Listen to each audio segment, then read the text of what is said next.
Bismillahirrahmanirrahim. Assalamualaikum warahmatullahi wabarakatuh. Salam sejahtera untuk kita semua. Tabi pun bertemu lagi dengan Ustadz Aji di sini, yang mana kita akan melanjutkan ya materi yang ada dalam bab 3 materi kemarin, yaitu dengan judul landasan berlakunya peraturan perundang-undangan. Dalam peraturan perundang-undangan, selain asas dan prinsip-prinsip, juga memerlukan adanya landasan. Landasan peraturan perundang-undangan dibagi menjadi 3, yaitu sebagai berikut. Yang A, landasan filosofis. Landasan filosofis merupakan pertimbangan atau alasan yang menggambarkan bahwa undang-undang yang dibentuk mempertimbangkan pandangan hidup, kesadaran, dan cita-cita hukum yang meliputi suasana kebatinan serta falsafah bangsa Indonesia yang bersumber dari Pancasila dan pembukaan Undang-Undang Dasar Negara Republik Indonesia tahun 1945. B. Landasan sosiologis. Landasan sosiologis merupakan pertimbangan atau alasan yang menggambarkan bahwa undang-undang yang dibentuk untuk memenuhi kebutuhan masyarakat dalam berbagai aspek.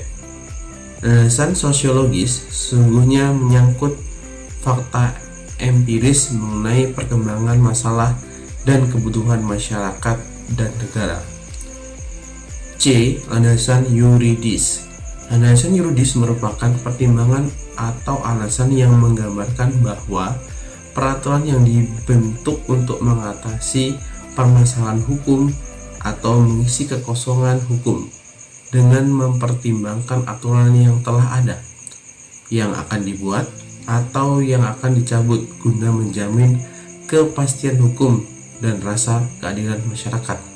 Nah, itu ya yang mana landasan dari peraturan perundang-undangan. Selanjutnya yang B ya, sikap sesuai dengan peraturan perundang-undangan.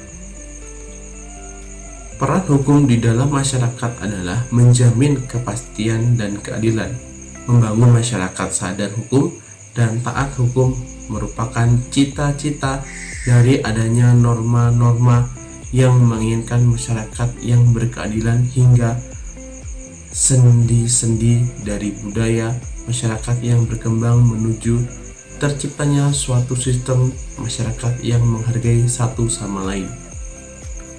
Poin 1. Kesadaran hukum.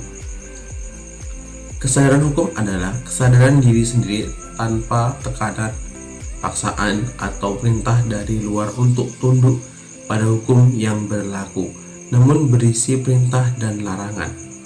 Hukum memberitahu kepada masyarakat tentang perbuatan yang bertentangan dengan hukum yang bila dilakukan akan mendapat ancaman berupa sanksi hukuman terhadap suatu yang bertentangan dengan hukum tentu saja dianggap melanggar hukum sehingga mendapat ancaman hukuman. Yang kedua, indikator kesadaran hukum. Terdapat 4 indikator kesadaran hukum yang secara beruntun atau tahap demi tahap ya, yang mana dibagi menjadi 4, yaitu yang pertama, pengetahuan tentang hukum merupakan pengetahuan seseorang berkenaan dengan perilaku tertentu yang diatur oleh hukum tertulis, yaitu tentang hal yang dilarang dan hal yang diperbolehkan. Seorang mengetahui bahwa perilaku-perilaku tertentu telah diatur oleh hukum. Peraturan hukum yang dimaksud adalah hukum tertulis maupun hukum yang tidak tertulis. Perilaku tersebut menyangkut perilaku yang dilarang oleh hukum maupun perilaku yang diperbolehkan oleh hukum. Yang B atau yang kedua, pemahaman tentang hukum adalah sejumlah informasi yang dimiliki oleh seorang mengenai isi dari aturan, yaitu tertulis ya, yakni mengenai isi, tujuan, dan manfaat dari peraturan tersebut. Jumlah informasi yang dimiliki seorang mengenai isi peraturan suatu hukum tertentu Pemahaman hukum berarti suatu pengertian terhadap isi dan tujuan sesuatu peraturan dalam hukum tertentu serta manfaatnya bagi pihak-pihak yang kehidupannya diatur oleh peraturan tersebut.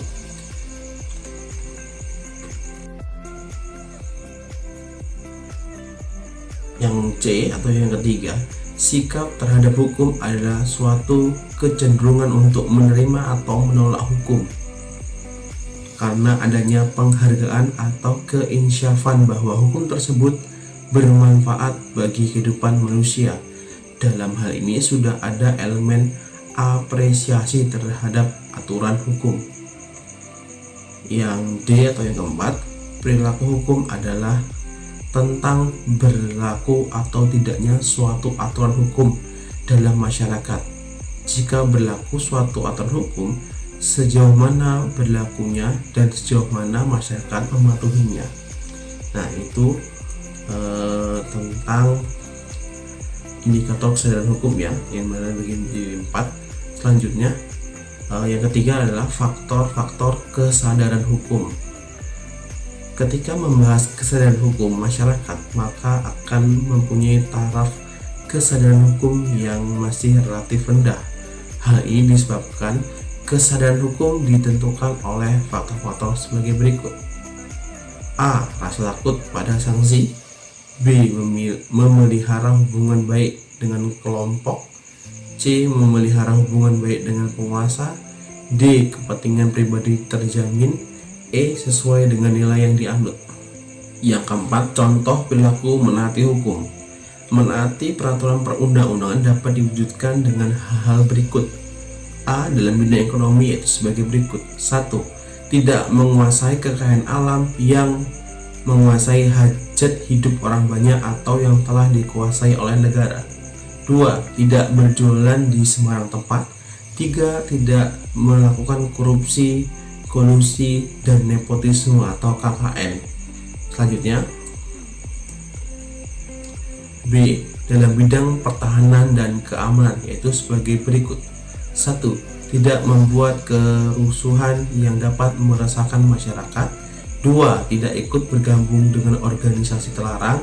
3. Turut berpartisipasi dalam upaya bela negara. Yang C. Dalam bidang sosial, yaitu sebagai berikut. 1. Mengakui hak asasi manusia dengan tidak membedakan manusia dari segi agama, jenis kelamin, warna kulit, dan kedudukan dalam masyarakat. Yang kedua, membantu fakir miskin dan anak-anak terlantar. Yang selanjutnya yang D, dalam bidang budaya, yaitu sebagai berikut. 1. Mencintai budaya tanah air. 2. Mengembangkan kebudayaan sosial.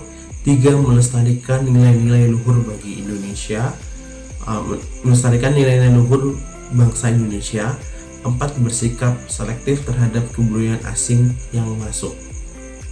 Yang kelima, perilaku yang bertentangan aturan perundang-undangan. Selain mengetahui perilaku yang sesuai dengan aturan perundang-undangan yang berlaku, juga harus mengetahui perilaku yang bertentangan dengan aturan perundang-undangan yang berlaku supaya bisa terhindar untuk melakukan perilaku tersebut. Perilaku yang bertentangan dengan aturan perundang-undangan hukum timbul sebagai akibat dari rendahnya kesadaran hukum. Ketidakpatuhan terhadap aturan perundang-undangan dapat disebabkan oleh dua hal, yang mana yang pertama, melanggar hukum oleh si pelanggar sudah dianggap sebagai kebiasaan bahkan kebutuhan. Yang B, hukum berlaku sudah tidak sesuai lagi dengan tuntunan kehidupan. Saat ini kita sering melihat berbagai pelanggaran aturan perundang-undangan yang banyak terjadi di negeri ini. Hampir setiap hari kita mendapatkan informasi mengenai terjadinya tindak melawan hukum, baik yang dilakukan oleh masyarakat maupun oleh aparat negara hukum itu sendiri. Baik, mungkin itu saja yang dapat Ustaz sampaikan. Kurang lebihnya Ustaz mohon maaf. Terakhiri, wabillahi taufiq wal hidayah. Wassalamualaikum warahmatullahi wabarakatuh.